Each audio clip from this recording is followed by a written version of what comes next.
May problema din ba ang inyong mga GCash account? Hindi kayo makapag-login or hindi nyo po malogin or magamit ang inyong mga GCash account? Kasi po, pag tinatry nyong ilogin, may mga ganito pong lumalabas. Ayan po, ganyan po.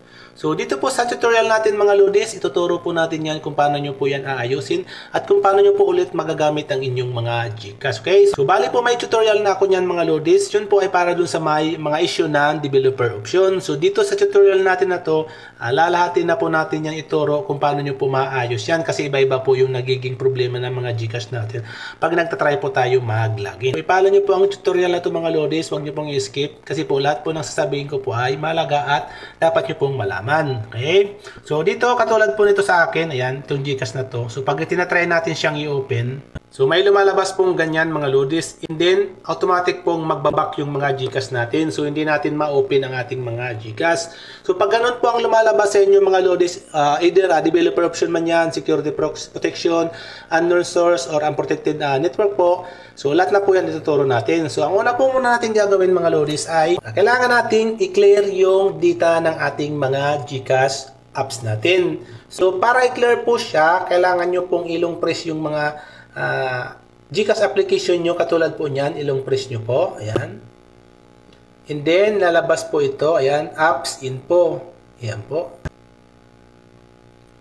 Ngayon po, ang problema, hindi po lahat ng device ay pag nilong press mo ay may lumalabas pong apps info. So, pag wala pong lumabas na apps info mga lodis, ang gawin nyo, pumunta kayo sa setting ng inyong mga cellphone.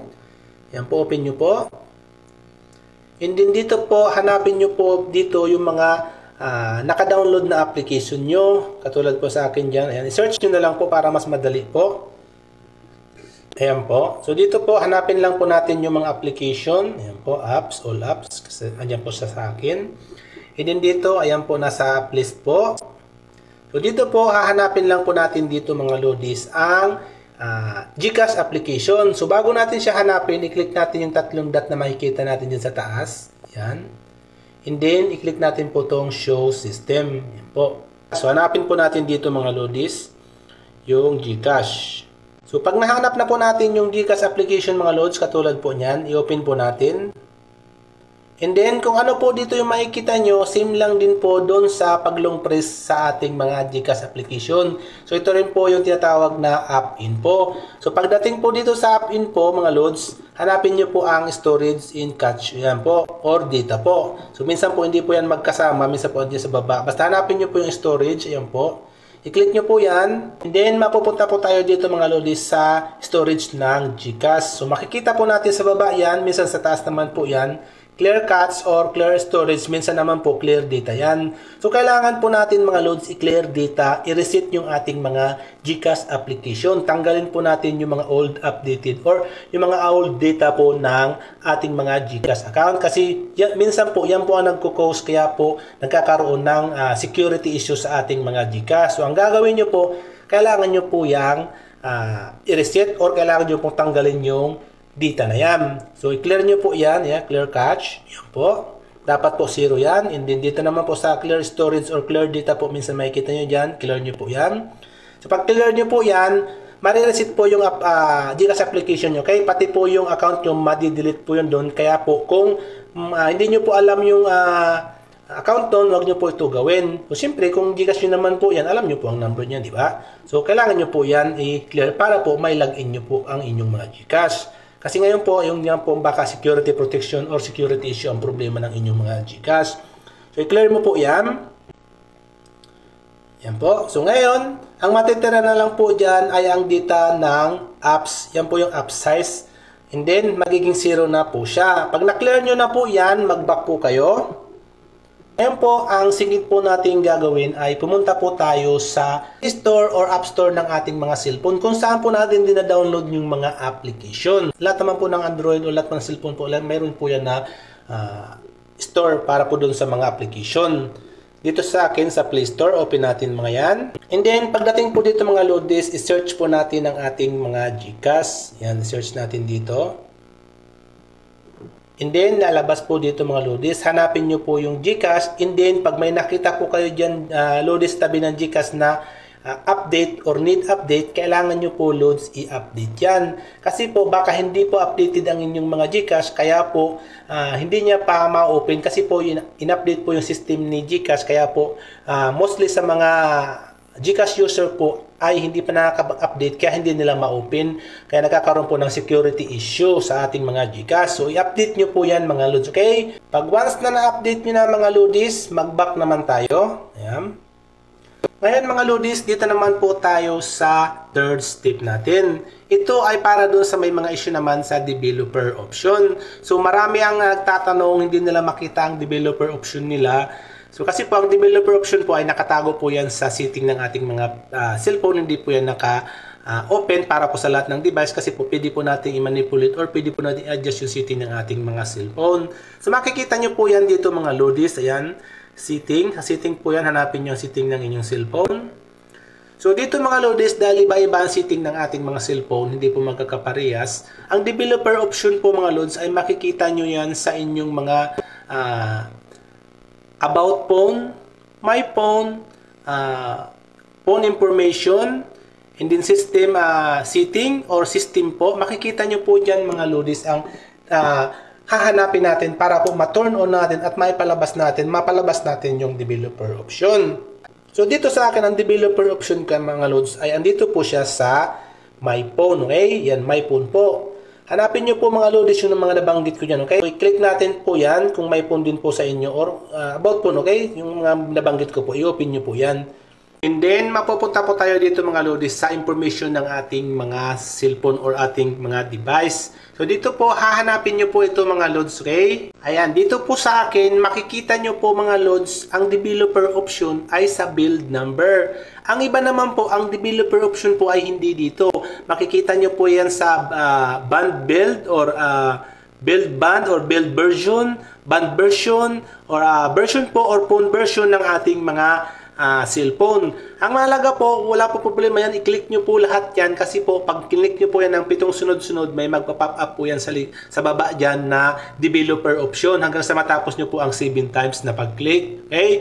So wala akong problema kung i-click nyo po yan. Ang mahalaga po, malaman nyo kung saan po yung developer option nyo nakatago kasi hindi nga po pare-parehas yung setting ng ating mga cellphone. So panoorin nyo po ito, ayan. Katulad dito po sa akin sa developer build number po, andyan po yung developer option. I-click ko po siya, ayan.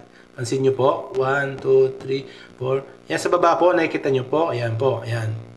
So ngayon po, ayan, you are now a developer. Ibig sabihin, pag lumabas na po yan, ibig sabihin po, yung developer nyo po ay naka-open na po yan. So, ang gagawin natin, dahil in-open po natin mga loadies, kailangan ulit natin yun i-turn on kasi po, kailangan lang pong i-reset yung system ng developer na yon. So, ang gagawin nyo po, i-back nyo po sa pinaka-setting ng inyong cellphone. Ayan po. So, dito po, minsan, ang developer option ay nakatago siya mga loadies. So, minsan naman, makikita natin yan sa my phone, about phone, or system setting ng ating mga cellphone. So, dahil naka-turn on na yun mga loads, pwede na natin siyang i-search sa ating mga search setting or search bar ng ating mga setting. Diyan po. Search natin po yan. Developer options. Ayan po mga loadies, ayan, developer option. So kung naka-turn on yan mga loadies, lalabas po yan. So kung hindi po yan naka-turn on, hindi po yan loads, lalabas yan. So ang gagawin nyo po, i-click nyo po yan. And then dito mga loadies, pag click nyo po ito, lalabas po yan. Use developer option. Pag ibig sabihin po, pag naka-green yan, yan po ay naka-turn on. Ngayon po, dahil tinurn on natin siya, kailangan po natin siyang i-turn off para po ma-reset yung developer natin, okay? So, minsan po, pag tinurn off po natin to, ang ibang device po, hindi na po nagre-restart. Ang iba naman po nagre-restart. So, kung hindi po nag-restart ang inyong mga device, once po na tinurn on nyo o tinurn off nyo po ang inyong mga developer option, kailangan nyo po pa rin na i-restart yung mga cellphone nyo, okay? Para po ma-reset. So, minsan po, ang developer option natin, hindi na re-reset siya pag hindi po nagre-restart yung ating mga cellphone. So, i-reset po natin to. Yan, i-off natin yan, and then i-restart natin yung ating mga cellphone. Yan po. So, kung mapapansin nyo po, you need to restart device to change this setting. So, ganyan po yung sa akin. So, ang iba po, hindi po siya nagre-restart. So, kailangan nyo pa rin i-restart yan ang cellphone nyo para po ma-activate yung setting ng developer, ma-turn off po totally. So, ayan po, i-restart natin siya.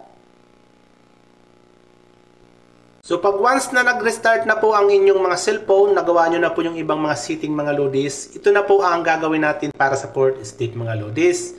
So dito naman ay para sa ating mga data connection or internet connection.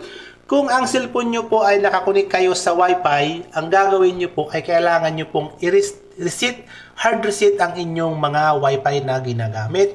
Ngayon naman po, kung hindi nyo kayang i-hard reset, ang gawin nyo po, i-turn off nyo po ng at least 15 minutes po, okay? Para po mag-change ng IP address yung ating mga internet. Kasi po, pag close lang po natin yan, and then inopen natin yung IP address ng Wi-Fi na yun po, ay hindi po yun magbabago. So, pag hindi po yun nagbago, yung para doon sa may mga problema po sa GCash na about sa protection ng security protection ng GCash nyo po, minsan po, yun po ang nagiging dahilan kasi po, yung mga internet na natin, nagkukulik po yan ng data. Minsan, pag may mga pinupuntahan tayong site, nakukulik yun, and then, na monitor din yun ng GCash po, and then, yun po ang nagiging cause, kaya po hindi pinapayagan ni GCash po na ma-open yung ating mga application para po sa protection ng ating mga account. So, mas maganda po ang gawin nyo, i-hard reset nyo po yung inyong mga Wi-Fi kasi lahat naman po ng Wi-Fi meron po yan na sinusundot na para po ma-reset yung inyong Wi-Fi.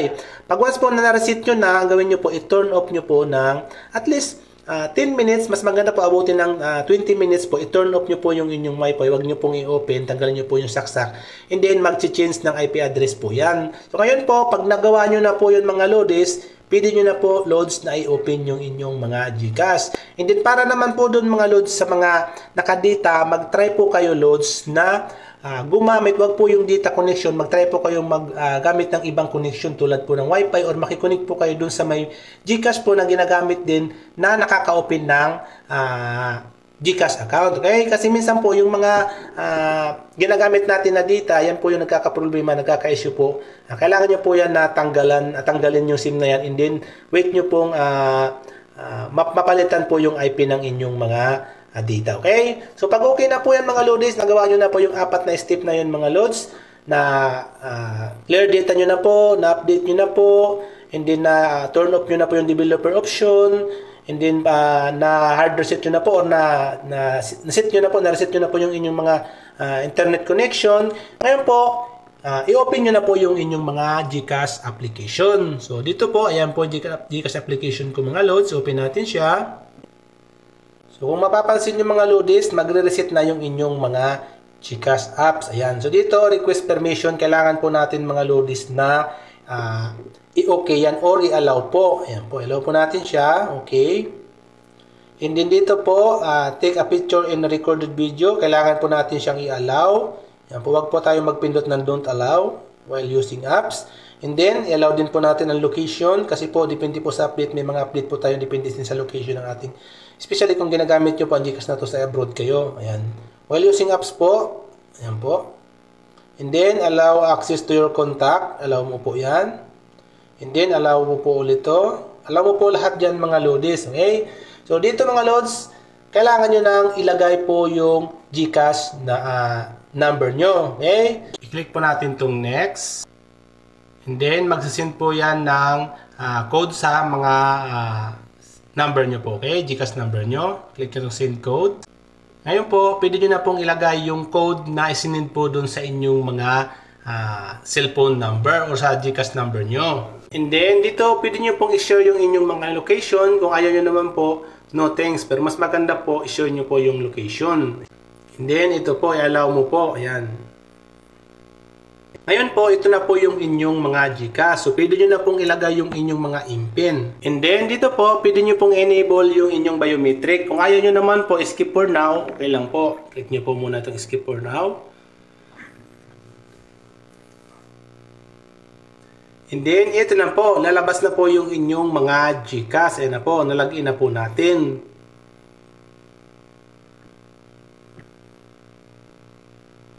Ayan po. Yan po yung ating mga GCash account. So, i-try po ulit natin i-login or i-access. So, i-try ko po ulit yung GCash application ko.